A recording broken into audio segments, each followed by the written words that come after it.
You're dead weight in this house. My son-in-law said it to my daughter, not to me, but the bedroom wall between us was thin, and I heard every word. Your father needs to go. He's not our responsibility. My daughter said nothing. That silence told me everything I needed to know about the next chapter of my life.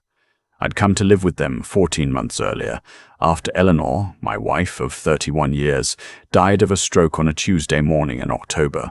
One moment she was pouring coffee. The next, she was gone. The house in Boise felt like a museum after that. Every room held something of hers. Her reading glasses on the nightstand. Her handwriting on the grocery list still stuck to the refrigerator. I lasted 4 months alone before my daughter Natalie called and said, "Dad, come stay with us in Portland. We have space. We want you here." I believed her. I want to be clear about who I was when I moved into that house on Clearbrook Drive. I was 64 years old.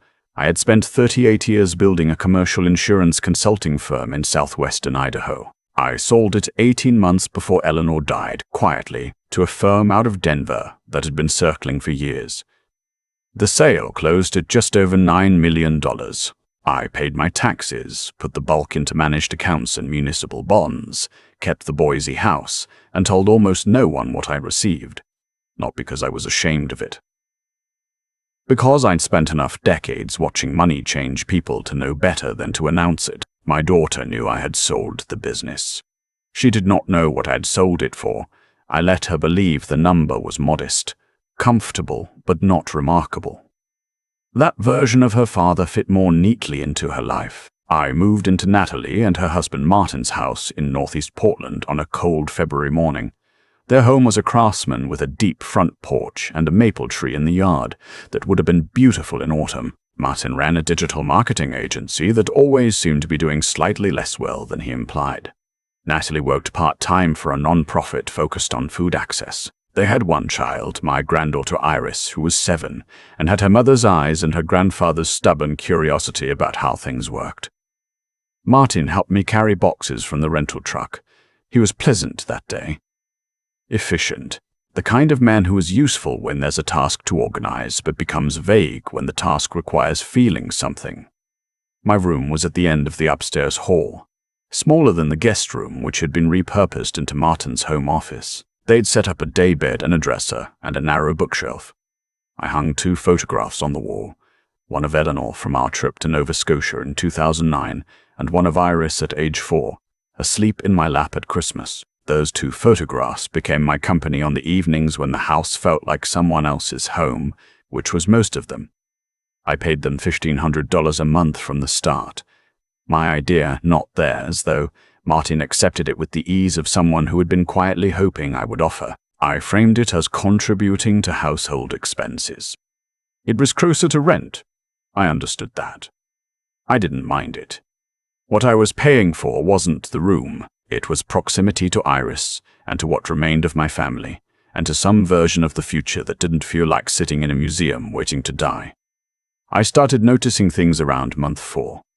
The way Martin spoke to Natalie when he thought I was out of earshot. Not cruelty, not exactly. More like a sustained low-grade dismissal. Her ideas edited before they finished forming. Her opinions reflected back at her in slightly altered shapes, so that when she repeated them they sounded like his. I recognized it because I had seen it in other men and had spent 38 years learning to read the interpersonal mechanics of rooms. I also noticed how Natalie changed when Martin was home. Smaller, more careful. The way she laughed at things he said that weren't funny and went quiet on things she thought he wouldn't like. My daughter was 37 years old, and she was watching her own opinions for permission before expressing them. The second thing I noticed was about money. Martin's agency had lost 2 significant clients the previous 4. He mentioned it once in passing and then never mentioned it again. But the tension in the house had a financial texture I recognized. Tighter grocery runs, a vacation to the Oregon coast that got quietly shelved, conversations that stopped when I entered a room. In month 6, Martin suggested that $1,500 a month wasn't quite covering my share of the household costs. He framed it as a conversation, but it was a negotiation with one outcome already decided. I agreed to $2,000. He thanked me with the warmth of a man settling an invoice. I want to tell you about the night I heard them. It was a Thursday in April. Iris had a school performance that evening. Some kind of spring concert where the second graders played recorders badly, and the parents pretended to enjoy it. I sat in a folding chair 3 rows back and watched my granddaughter play something that may have been hot cross buns, with tremendous concentration and 1 extra note. I clapped until my hands hurt. We drove home. Iris fell asleep in her car seat. Martin carried her upstairs. I made myself a cup of tea and took it to my room, where I sat with a book I wasn't reading, thinking about how Eleanor would have cried at that concert in the best possible way. I was nearly asleep when I heard them start. I couldn't make out every word at first. Martin's voice, low but insistent. Natalie's, higher, with that careful quality she had when she was trying to manage something. Then Martin's again, louder now, and I caught enough to understand. Your father isn't working out. I set my book on the nightstand. What does that mean? Natalie said. He's not a trial period. Martin's voice came through the wall like something blunt. He's not contributing, Nat. $2,000 a month doesn't cover what having a third adult in this house actually costs. The utilities alone. And he's always here. I can't have a client call in the kitchen without him wandering through. He doesn't have anywhere to be. He just exists here, underfoot. He's my father. I know he's your father. That's the only reason we've been patient this long. But I need you to think about what we signed up for. We offered him a temporary arrangement. This has become permanent, and now he's talking about his heart thing. I'd mentioned to Natalie 2 weeks prior that my cardiologist had flagged some irregular rhythm and wanted to run additional tests. Nothing catastrophic. Manageable, she said. But Martin had apparently filed this information under a different category. What if he gets worse? Martin said. What if he needs actual care? That's not what we agreed to. I can't run an agency and be a caregiver, Nat. I can't do that. Nobody is asking you to, Natalie said. But her voice had that careful quality again. I'm asking you to talk to him, Martin said. Tell him it's time to look at other options. Senior communities. Or back to Boise. Whatever. He can afford to figure something out. Natalie went quiet. You want me to tell my father to leave. I want you to have an honest conversation about the situation. That's all. Another silence. Then softer, he's dead weight, Nat. I'm sorry, but that's what he is. We can't keep carrying dead weight when the agency is bleeding. I sat in the dark for a long time after that. I did not turn on the light. I did not move to the bed. I sat in the chair where I had been reading, and I thought about Eleanor, who would have known exactly what to do and what to say and how to feel, and who was not here to tell me any of it. I thought about Iris asleep down the hall, who had played her recorder with such seriousness that the extra note seemed entirely intentional. And I thought about a lockbox in my carry-on luggage that contained printed statements from accounts that Martin had no knowledge existed, accounts that currently held between managed investments and bond ladders and one particularly well-timed position in a healthcare index fund, just over $9.4 million. Dead weight. I considered the phrase. In the morning, I showered, dressed, and came down for coffee like nothing had changed. Martin was already in his home office on a call. Natalie stood at the counter, not quite making eye contact. She'd been practicing something. Dad, she started. I poured my coffee. I let her say it, the version she and Martin had agreed on, which involved phrases like needing space and better for everyone, and we've loved having you. Her voice held up until the last part, where she said she thought I might be more comfortable somewhere with people my own age, and then it wavered slightly. I understand, I said. I'll start making arrangements. She looked relieved and terrible at the same time. I recognized the expression from the years she'd spent trying to make me and her mother simultaneously happy when we disagreed about something. It was the expression of someone caught between the person they were and the person they were becoming.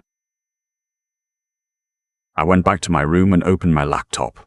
The first search was for senior living communities in Portland and Boise. I let that window sit open while I opened another tab and pulled up real estate listings in southwest Portland, in the hills near Council Crest. Properties with views and privacy and gated drives.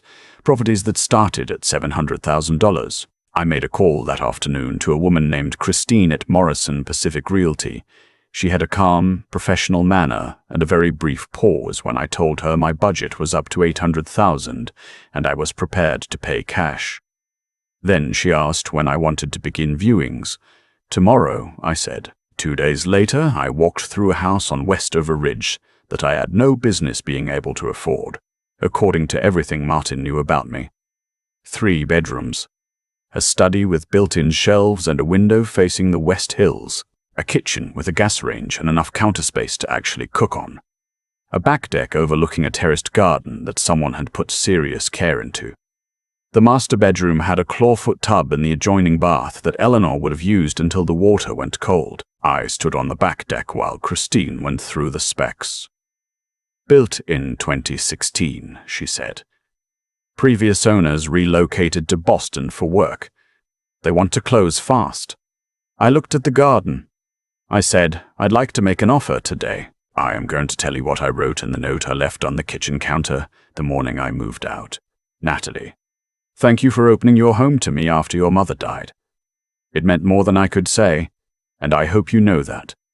I found new housing that I think will suit me well. I'll be out by noon. Don't worry about the dead weight anymore. I've taken it with me. Dad. I put the note under her coffee mug. I set this month's $2,000 in an envelope beside it. My last contribution. Martin was on his morning run. Natalie had taken Iris to school. I had timed it deliberately. The movers arrived at 8, worked quickly, and by 11:30 I was following the truck up into the West Hills in my car.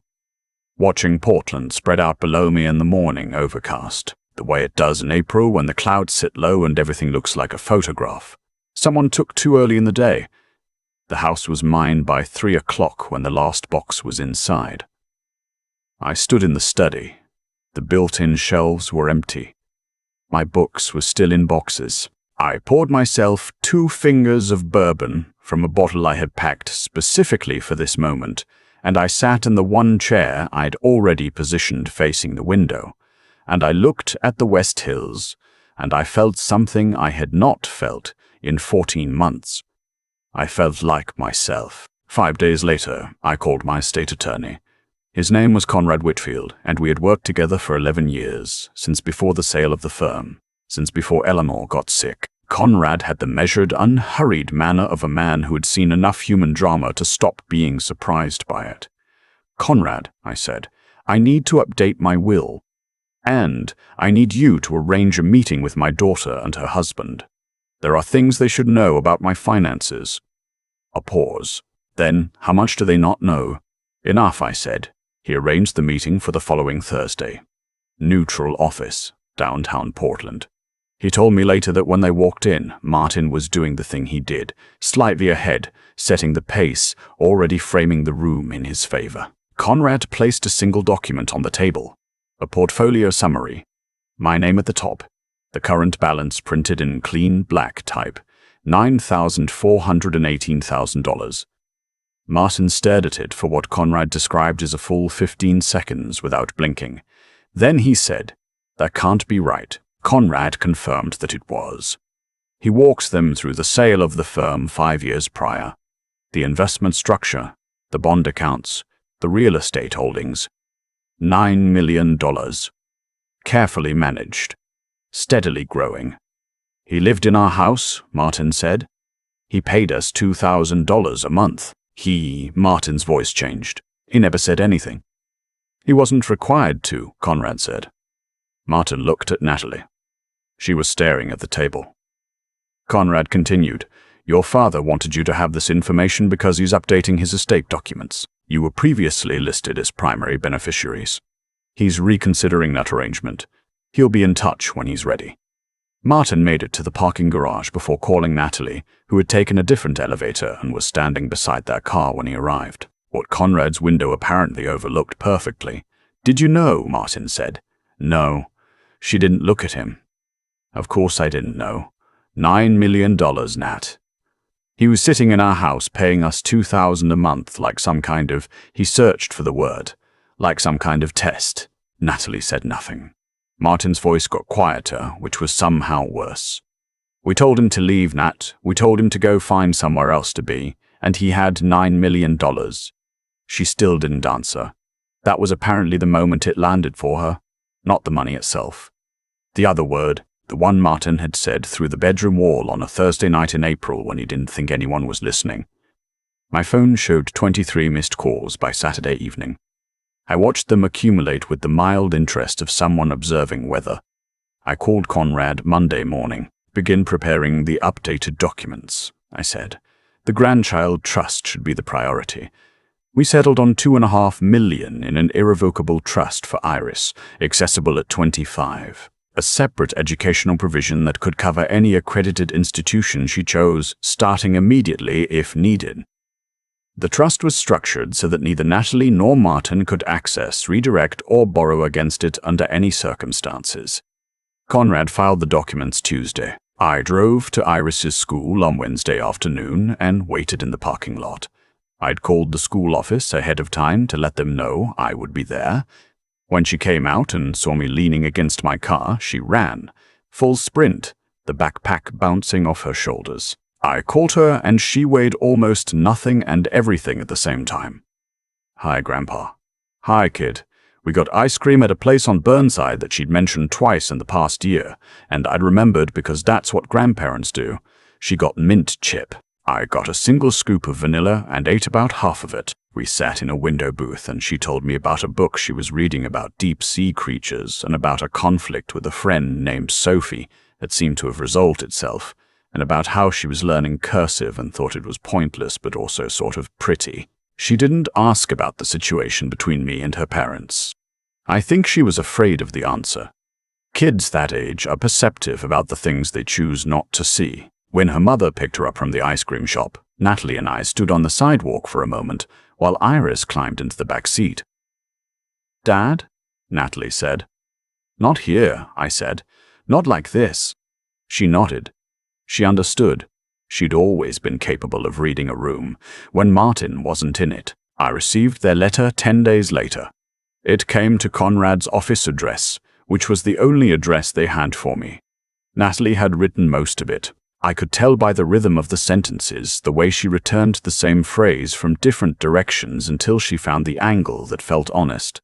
Martin had added 2 paragraphs at the end. They were shorter and more formal, which I suspected meant they cost him more. The letter admitted what had happened, not in the euphemistic way people write when they want to apologize without accepting the full shape of what they did, but with the specific details named. The conversation through the wall. The phrase Martin had used, the pattern of treating me like an inconvenience. They were generously accommodating rather than a father and a person. Natalie wrote, I knew it was wrong while it was happening. I told myself it would change. That is something I will have to live with for a long time, Martin wrote. I built a story in my head about the situation that let me avoid seeing you clearly. You deserved better than the version of you I was dealing with. I don't have a good excuse for any of it. I read the letter twice in Conrad's conference room, alone, with a cup of his terrible office coffee, while rain came down the window in long diagonals the way it does in Portland in May. Then I called Conrad in. I need you to find me something, I said, related to the living arrangement. What do we have? Conrad already knew the answer. He opened a folder. When Natalie and Martin had refinanced their Clearbrook Drive house the previous autumn, they had taken out a home equity line of credit. In the process, a debt I had informally extended to Martin 3 years earlier, $40,000 to help his agency through a rough quarter. Money he had promised to repay had been documented in passing as part of their financial disclosure. Conrad had flagged it at the time and drafted a 1-page promissory note, which Martin had signed without particular attention, understanding it to be a formality. It was not a formality. The note specified a 3-year term with 5% annual interest and a demand clause allowing full repayment to be called at any time with 60 days' notice. Total amount owed including interest, $47,240, not $9 million. Martin wasn't going to lose a house over it. But it was enough. Enough to be real. Enough to require something from him. I want to call the note, I said. Conrad nodded. 60 days from today. The letter went certified mail. Martin signed for it on a Tuesday. I know because Conrad confirmed delivery. I didn't ask what he looked like when he opened it. I could imagine it well enough. Here is what I want you to understand about what happened next. This is the part people get wrong about situations like this. They think the satisfaction is in the money, or in the legal action, or in watching someone scramble. That's not it. That was never it. The satisfaction was in being seen. For 14 months I had lived in that house as a category. The situation, the obligation, the deadweight. I had made myself smaller in their kitchen, more careful in their hallways, quieter in my room. I had timed my movements around Martin's calls and Natalie's schedule and the rhythms of a household that had been arranged around my absence before I arrived. Now they knew who I was, what I had built, what I was capable of. Not because I needed their respect, but because the truth deserved to exist. I met them at a restaurant on the east side of the river.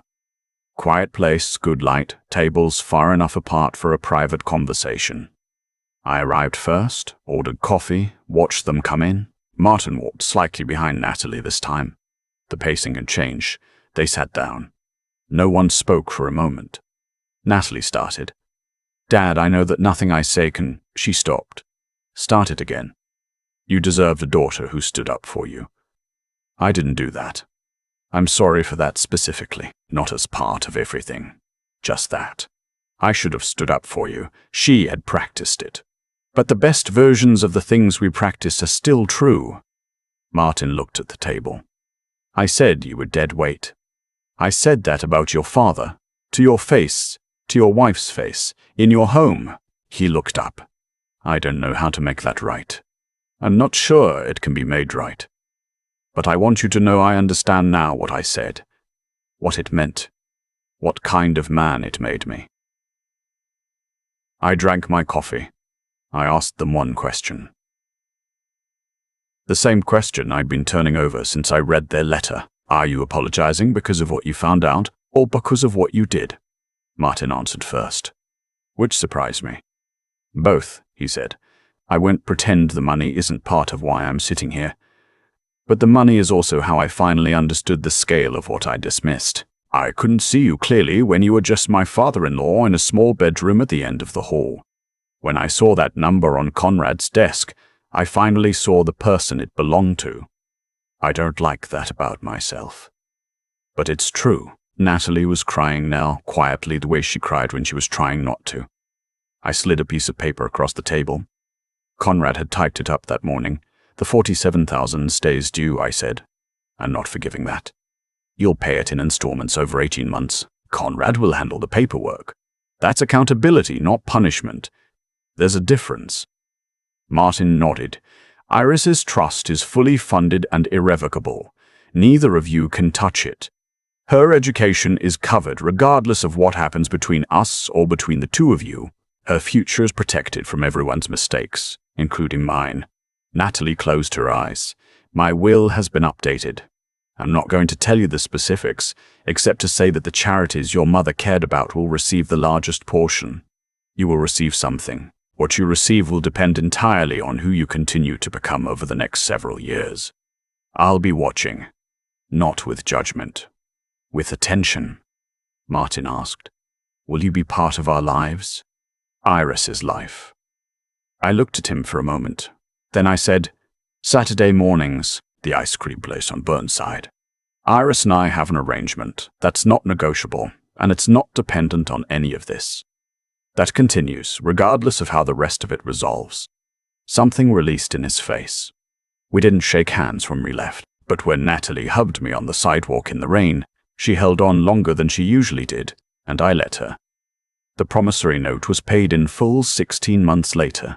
2 months ahead of schedule, Martin sent a check through Conrad with a handwritten note that said only, "Thank you for not taking the house.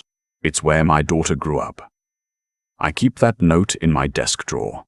Saturdays on Burnside continued. Iris grew opinionated about ice cream flavors in ways that changed seasonally, and required detailed justification. She started bringing books to show me.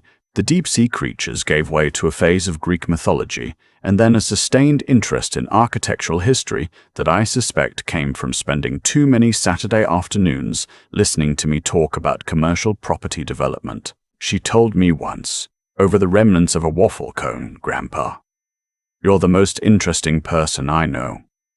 I told her she needed to know more people.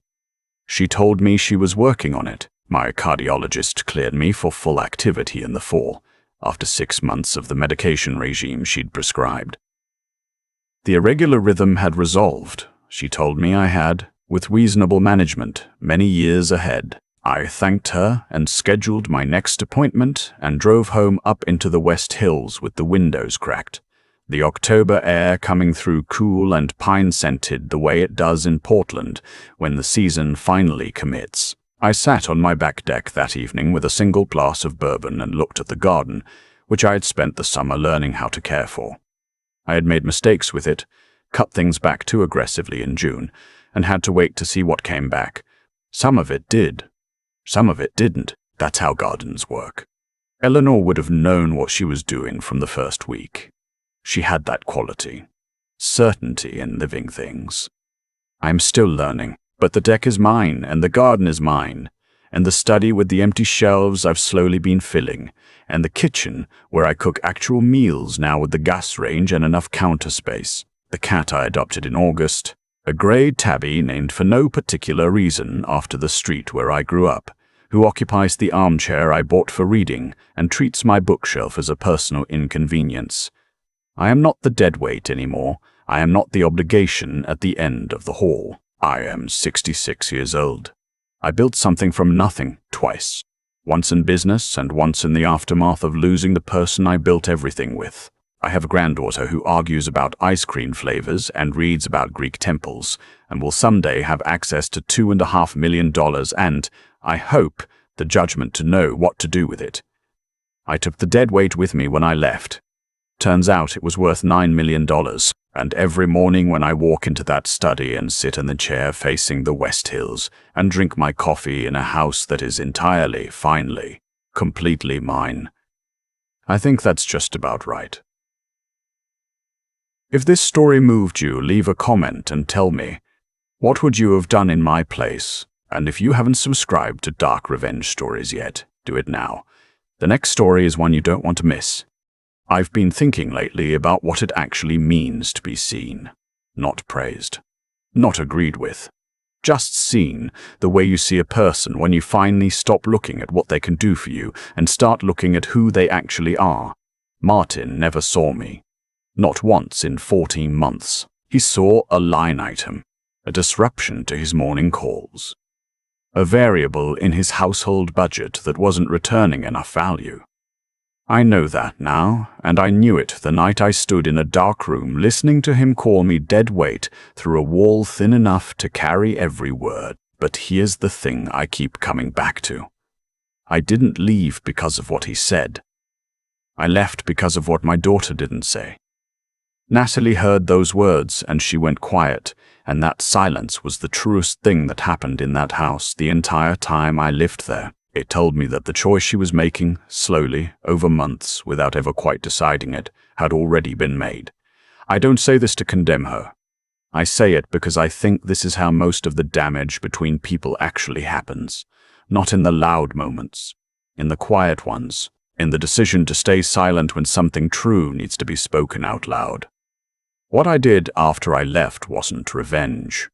I want to be honest about that, because the word revenge implies I wanted them to suffer, and that isn't what I wanted. What I wanted was consequence. There's a difference that matters.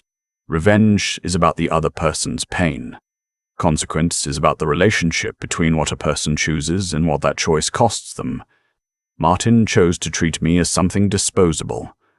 That choice had a cost. It would have been dishonest. To him, to Natalie, to Iris, to myself, to absorb that cost quietly and let the lesson disappear. The $47,000 I called you wasn't about the money. I have $9 million. 47,000 is a rounding error. What it was about was requiring Martin to do something hard, to spend 16 months writing checks that reminded him every single month of the specific decision that had made them necessary. Accountability isn't comfortable. It isn't supposed to be, but it's the only thing I know of that has any chance of changing a person rather than just punishing them. The part I think about most, though, is Iris. 7 years old, running across a parking lot with her backpack bouncing. Because she saw her grandfather leaning against a car and she ran. She didn't calculate it. She didn't weigh it. She just ran. That's what love looks like before the world gets to it. Before money enters the picture. Before people start confusing what someone is worth financially with what they're worth as a person. I set up her trust because I wanted her future to be protected from exactly the confusion that shaped her parents. Not because I think money solves anything. It doesn't, and I've watched it complicate more lives than it's simplified, but because $2.5 million in an irrevocable account means that no version of her parents' worst financial decisions can reach her. She gets to make her own mistakes. That felt like the most useful thing I could give her. I'm 66 years old. I've built things and lost things, and rebuilt things and lost the person I most wanted to share all of it with. What I know now, that I didn't fully understand when I was younger, is that the life you accept quietly becomes the life you live. I accepted being dead weight for 14 months because I told myself I was being patient, being gracious, giving them time. What I was actually doing was making myself smaller to fit inside someone else's idea of what I was worth. I don't do that anymore. The garden on my back deck still has bare patches from where I cut too deep last June. But the things that came back stronger. That's usually how it goes, if you're paying attention.